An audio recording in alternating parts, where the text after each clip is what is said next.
What's up, rockers all across the world? I'm here. Finally, we got Texas heat with the California cool breeze out here, all the way from Austin, Texas. Yep. Cody Jasper. Thank you, sir. Thank you. Good to see you finally. Good to see on the screen. I know, right? Last time we talked, it was all through laptop and across a couple thousand miles and different time signatures. Yeah. But now you're here, out in the West Coast. Yep. It's always cool, to finally, I've always talked to a lot of people through Zoom and everything, and it's great digital-wise, but it's always so much better when you're doing a show and you're fucking out here. Yeah. Thanks for coming, by the way. Oh, dude, as soon as you announced these dates, I was like, homie's going to be in Cali. Yeah. I'm showing up. We're going. We're here. But first, before we talk about that, he announced it. He's about to be the next Billy Ray Cyrus of the rock and roll industry, man. You got the legacy. You got a new boy coming in the picture. Yep. Jet Jasper. Oh. I'm like, dude, all right, I gave you the sickest name, dude. If you don't come out of the womb playing guitar, I don't know. Dang. Oh, my Lord. You already got a name. Yeah. Dude, you got a rock and roll family going on. You have a daughter too, right? Yeah, she's a singer. She loves playing music too, so it's been a blast. It's a blessing. Not what I thought. I didn't think I would love being before you have a kid, you're like, there's no way I could do it. But I love it now. Yeah. My new thing. Well, it's kind of cool to ask about, because no one talks about it. And some people are reserved about talking to their family and respectfully. Yeah. And you've been a little bit more vocal about it. You finally had your daughter show up to one of your shows. Either it was this year or last year, her first show showing, and she was side stage with you. You know. Yeah, and she got on stage too. Sang Champagne Supernova. She is not scared one bit. Little superstar. Yeah, but I mean, I'm like, whatever. At first, it was, hide the personal life, but you get so excited. Like, it's more excited. I want to share it. Yeah. I want to share my kid doing awesome. It makes me happy. So. Well, it's also kind of cool on the unique twist, of, you're gone on the road. And how does that impact, I guess, you feeling as a parent, and how do you do your parenting skills while on the road? Yeah, I mean, she, I go see him when I can, or we were just in Florida, and that's where my daughter lives with her mom, and so we went to Disneyland and 3 days off. It was amazing, but it just kind of, it makes me, the moments I do have with her, I try to make up for lost time. So, her mom always jokes about that. I'm every time I'm just a good time parent, because I show up and it's whatever you want to do, you know what I mean? Because I miss her, and so I show up and it's just party time, and we just have the best amount of fun. I try to instill music in her though. She likes to be around me when I'm writing, and I'll write songs when she's staying with me, and she'll say, "Daddy, can we work on my song now?" And I'll be like, "Okay, what do you want to write?" I like teaching her, how do you feel right now? I'm happy. Why are you happy? Because we're going to go swimming. I'm like, there's your song. I'm happy because we're going to swim. And she'll start singing off the top of her dome. It's crazy. Now, do you feel with we're blessed in a, technological supernova wave right now. And, being able to stay connected with your daughter with FaceTime and iChat and stuff like that, you feel like that's helped a lot on the road, so you're not missing each other so much? Yeah, we FaceTime nearly every day. I show her the venue we're playing at. She met the band too, Buena Vista Social Club. They love her, so she FaceTime and says hi to them. Yeah. It's, I mean, can think about it 10 years ago. Really, it was 10 years ago. We didn't have FaceTime. No. So I can imagine how in the 90s, everyone's touring. And you can only do a phone call from the payphone. Yeah. Barely phone. So crazy. It's nice that you have that extra limb, that that digital thing that all right, cool, I can stay connected. Yeah, I'm grateful for it. Well, let's talk most importantly about this huge tour, this whole North American tour that you're doing with the Buena Vista Social Club. Because word on the street is he just showed up and he was the opener. All right, he just put his foot on the door, and that's all I heard. How this all kick-started before, because I've heard different tales coming through the grapevine of how this happened. Well, originally the tour manager for the tour is tour managed for me, and he's a friend of mine, and he called me because they needed a driver for the crew van last minute, and so he said, "Can you please do me a favor and come drive from Seattle to LA or whatever the 5 days were?" I'm like, "Yeah, I love Buena Vista Social Club, so I mean, why not?" I wasn't doing anything else, and then I was a little upset about it. I never drove someone else's tour, and I obviously want to play these Yeah. bucket list venues, you know. So it was kind of it kind of sucked at first, but after like the first gig, I noticed I started being like, wow, I could actually maybe open this thing, and I started. The answer's always no until you ask people. So, and I asked, and funny story is, I we got Gibson. I didn't have a guitar, so the producer said you're gonna have to audition to Jesus, the main guy, get him to say yeah. So we're like, great. I'm not worried about that. I trust my chops, but I don't have a guitar. So You're not gonna like, can I yeah, borrow your guitar? well, we snuck one in on Gibson, and we said, hey, I didn't do this. My manager said, Cody's opening this tour, North American tour. We really need a guitar. They sent me this beautiful J45 in Vegas. I'm in Vegas. I played for Jesus and everybody, and they loved it. And you know, they've seen videos online. They knew whatever. But then it was like, cool, you're opening tonight. And I'm like, what? Tonight? And this was like 45 minutes before I went on at the Wynn, the encore at the Wynn Las Vegas. Like, pretty fancy, pretty big time, too. And I only packed to be a driver for a week. So I played the Wynn Las Vegas in like Converse, Carhartts, and a ball cap. Look at that, rock and roll. Look at that. And then I've been doing every night since then. So super grateful. I play by myself. I mean, these guys are legends. So I'm learning more than I've ever learned about music watching these guys every night. They're just absolutely killer. It seems like it's a different side of kind of like, you know, the G3 version of things of like, you know, Cuban jazz. Yeah. And that's the thing. Like, it didn't make sense at all for me to open this, but now it does. Like when I play, it makes sense, you know. And that's the thing. I always did. You know, I have a flamenco background, and so I Latin, like I do a Zeppelin song or I'll do an Animal song, and I do it like flamenco style and shit. So I kind of, you know, but it helped me get back to, you know, I made this rock record and doing the rock thing, and it's just like doing this. It's like there's nothing to hide. It's just me and a guitar, and it's just the basics. But I love it. I love it every night. It's crazy. I've always believed that acoustic is unforgiving. Like, it's unforgiving, yeah. And I'm learning in these venues, less is more. Like I do some fast stuff, but like the moments are when I get real quiet, and it's like, because these rooms are designed just, you know, not like they are. They're amazing. If you fuck up, they're gonna hear it. Yeah, definitely. Yeah. Well, then you're able to stop by at home also and get a pedal board and kind of like. Well, yeah, I went to Austin. I got some clothes. I was shopping at every thrift store by the venue. I did find some great stuff though, but it was like, all right, this is getting stupid. I was going. The best stuff I found was at Goodwill, but yeah. So I went home, got some clothes when we played Austin, got some pedals. Yeah, got too many pedals, but I only used like 3. That's the story of every guitar player. Yeah, exactly.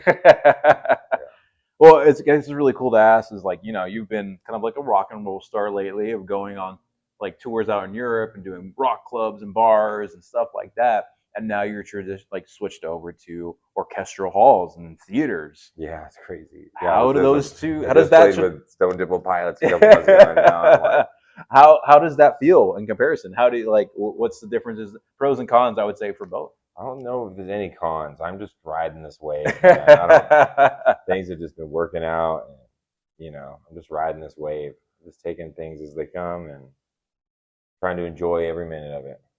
Now, like I said, this was all like you put yourself on there. When making the set list that you're playing for tonight, are you transcribing your own songs into an acoustic form and then doing like a mashup of other stuff as well? Yeah, I kind of leave the set list I kind of figure it out as I go. I usually open up with some kind of bluesy thing, or I open up with like a Ray Charles song, and I just kind of see what I'm feeling. But there's only a certain amount of songs that really resonate well acoustic from my new record, so I'm doing those, and then I always end it with either "Babe, I'm Gonna Leave You" or "House of the Rising Sun," because I go fast and flamenco on it. And I wrote a Spanish song for the tour, and it actually is a banger. It might be the new Smooth. That might be the next single. Oh, hey. It's all about sex, and I didn't know. It's kind of the funny part of it is Isn't that all Latin songs anyway? Exactly. So when they told me that, I was like, perfect. This is it. It's a banger. Cody Jasper Martin. Ricky Martin. Yep. um, but that's it's kind of like, do you feel like that's made you pushing a little more creatively now? Oh Like yeah. last minute, boom. Now I got to start like thinking things out the box and just throwing stuff and Yeah. trial by fire right now. Yep. Yeah. No electric guitars. No fucking nothing really. I just had to, I had to really step it up. But I've been writing a lot of songs too since doing this. It's definitely opened me up creatively. It's just been a win-win. It's like, that saying, like, always take the gig. It's worked out for me. I took the gig as a driver, and here we are now.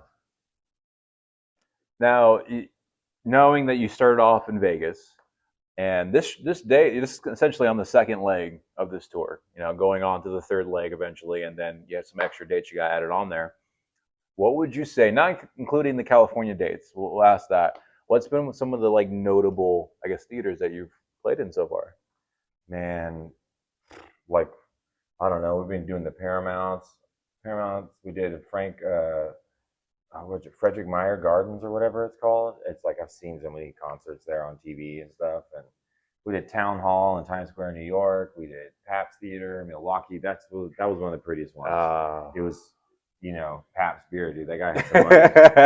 And he put it into that theater. But I think last night in LA was the most eye candy venue I've ever seen in my life. Yeah. Every night they're different. We played the Celebrity Theater in Phoenix, and it's a circle, and the crowd is in a circle, and the stage moves. Yeah, so it was every night's crazy. Do you feel the sound check is going to be different? It has been different at every single venue now. Yeah. Nah, I only have a vocal and a guitar, so it's quick and easy for me. For them, they have like 50 mics on stage, so it is but for me, it's easy. That's how you get in there, kids. Don't have too many inputs. You want to be an opener, have the least amount of inputs possible. Well, tonight we're in Riverside, and tomorrow you're in SF. Yeah. So it's another one fun to ask. Like, compared to the rest of the U.S. demographic, how do you feel California, comes up to and accepts you as a musician versus other places in the U.S.? San Diego was amazing. LA was great. The crowd response has been great. People love the story that I tell, that I was the driver at first. I still am, but they kind of like, oh, he's one of us. So it's been a great night every night, and I can't complain. I did have one weird show, but I think the crowd was just like a lot older, and I don't know. But where was that at? I don't remember. Probably like Morristown, New Jersey, or something like that. Yeah. Some corner town. Yeah. Well, now before doing like going back to your roots as like a songwriter, essentially, you were really busy with a full band. Like you were rocking and rolling pretty heavy. And how does that feel? What do you think is better? I guess now going back to these roots, what do you think what do you? Everything has its time and place. I mean, I definitely can't do one thing for the rest of my life. I got to do, this the winter season. I had nothing going on, waiting for this record to come out, and this opportunity came out. So here I am. I still miss playing rock shows, but I'm just, like I said, I'm just riding the wave. Well, it's another funny, like, you never know who you're going to run into in the industry. Everyone knows everyone through some degree of separation. Yeah. And you were just out in Europe, man. You were fucking bringing American rock and roll out there. And you was a fellow buddy of mine, Adam. And how did that come up about? Like, I was like, oh, shit, I know that guy. Yeah. I know that British mate. Patrick Smith, man, the bass player, he knows everyone. He's one of those guys and our drummer had to bail out last minute, and he called one of the best guy you could probably. I mean, it was the most. It was like, wow, this guy's okay. We went from panicking to who's going to play drums to we have the best case scenario. That guy is like the best rock drummer. I mean, and you guys didn't rehearse until you were out there, right? Yeah, 2 days before the show. Yeah, Adam is a beast. So is Patrick. Good guys. Yeah. Now, how was it going out to? It looked like a fucking blast. It was a blast. It looked like a party, and it looked like everywhere you went, it was a full house, and everyone just loved you. Yeah, that's what was crazy. Was we'd show up and be like, we couldn't even pronounce where we were. And we're like, who's gonna be here to see me? Like, who are these people? But I don't know. I guess the PR over there is on a different level because every show was there's a good amount of people. That's one thing I appreciate. I know it's always so hard to get out there, but it's Yeah. like I noticed the European crowd, they love music, man. They love music, man. They don't care who's playing. They just want to show up and have some pints and freaking listen to music. Yep. Yep. And they're very respectful about it. Very respectful. It was I can't wait to go back. Loved it. Now, what do you think? I don't mean to put it on the spot, but like comparing the U.S. demographic to a European demographic, how do you feel like the energy wise? I know the stage setting was probably different, obviously, because it's a lot more smaller clubs in Europe. But how did you feel they compared to each other? I mean, I've had some really great shows in the U.S. and I've had some really great ones over there. I don't know. Nobody beats playing at the Viper Room on Friday night. Hey. You can't beat that. You can't beat a good Whiskey a Go-Go show. I mean, America. I'm just biased.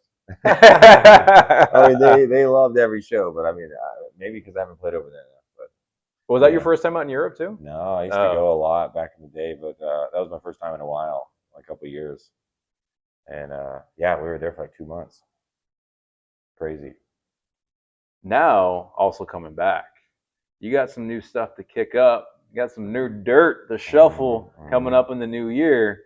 And I've heard, and I gotta heard, everyone's kind of heard besides certain people. Yeah. You got some new Cody music coming out. Yeah. Yeah, I got a new record coming out the next year. Rock is Dead. Got a feature on there from Warren Haynes, singing and playing on a song. But I basically, got a record deal, and they want you to be one thing. Like, how do we market it? Yeah. So I was like, I really was in my rock element, and I feel like it's what I do best. So I was like, all right, I'm going to make a rock record that's going to have all kinds of rock on it. I'm not just going to do active rock. I'm not going to be another new classic rock band. I'm not going to be a blues rock band. There'll be a blues rock song. There'll be a classic rock song. There'll be an 80s song. There'll be a 80 and the Stooges sounding song.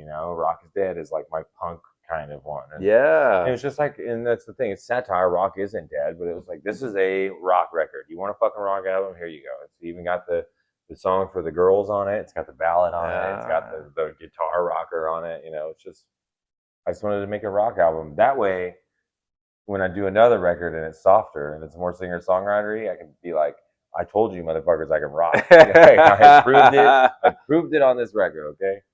Yeah.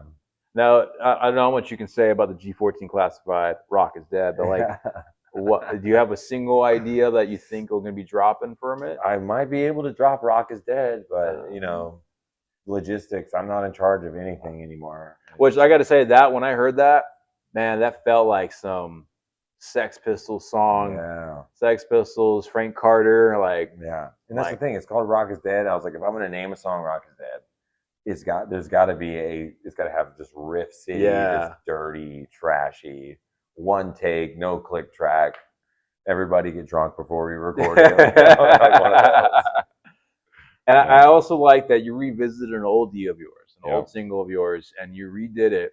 And I liked the original, but this one just felt like it can kick you in the gut a little bit, and it's kind of like almost like a heartbreak anthem, and it's really good. And Thank you. You revisited Jaded. Yep.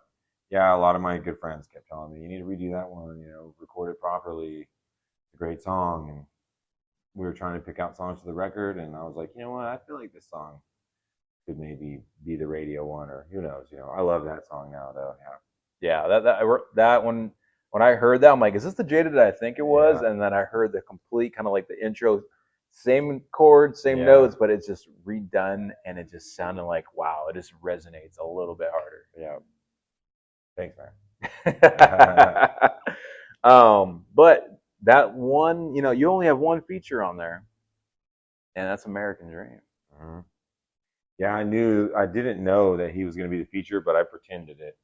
Like when we were recording that, Alex, the producer's like, "You gonna do your solo in American Dream?" I'm like, "No, Warren Haynes is gonna do it." And there was no confirmation that he was, but he did do it. And then he sent back and he sang on it too. So that was, yeah. That's the teaser we'll go into this album. All right, that's as much we talk about 3 tracks, but be on the lookout because this is gonna be the hit that you didn't know you needed. Thank you. But dude, I am very stoked to hear your stripped down version. This is the raw version of you tonight. Yep. going back to your songwriter roots. Yeah. It's very exciting. Like I'm proud to see like you've changed things up and you're like this is your mojo year and you're making things happen. And I like told you that, man. I'm like, look at this shit. Oh fuck, Jasper's coming. Thanks, man. Just riding the wave, dude. I gotta say is like what's been the highest moment you think so far of this coming together for this last minute like tour right now? Man, every night is really. Every night I look out there and there's over 1,000 people an hour early to watch me play by myself in this beautiful room, and it really, really, really gets to me sometimes. I'm just like, wow, I can't believe I'm doing this. Yeah. You know, I'm like, what? And it's this guy's. Come here. It's all because of this guy. If you want to meet the guy to change your career, the Illuminati, it's him right here. The Illuminati. His name's Jason Dwart, by the way. And I know you're going to be coming up pretty soon, getting on set. You're going to get your mojo on. But it's kind of important to ask this. As you know, I've been to all the Texas cities, all the major cities. You've been out to California plenty of times. But I got to know, In-N-Out or Whataburger? Oh, Whataburger all day. What? All day. Oh, man. Here's the thing. The burgers, sure. Whataburger burgers aren't that great. But when I go to In-N-Out, I'll get a good burger. But the fries and the ketchup, ass. You go to Whataburger, you can get a decent burger, but the fries and the ketchup, fucking top notch. I mean, I don't care. They're all. I just have to say that. I do actually Whataburger fries with the fancy spicy ketchup. That's the end all. I'll give it to. They have a shitload of options, but I mean, In-N-Out's better. They cook with better shit. Yeah. They do. I just had to, It's just like, I don't watch football, but if you ask me who I'm a fan of, I would say the Cowboys because my father would disown me. Hey, you can say the Texans too. No, my dad would disown me. Cowboys all the way, baby. Well, dude, I'm stoked we caught up. We got to do this in person. Man. We got to hang out, and now we get to watch you rock out tonight. Go. All right, this will be dropping out probably next week, and please give him a follow. Listen to the music. He has an EP he released last year. That's a good southern rock kick to it, and just go through his whole catalog and really be on the lookout for the Secret G14 Rock Is Dead album. Be released sometime, but 2025. It's gonna be it's a fucking banger, and you're not expecting it, and you're gonna love it.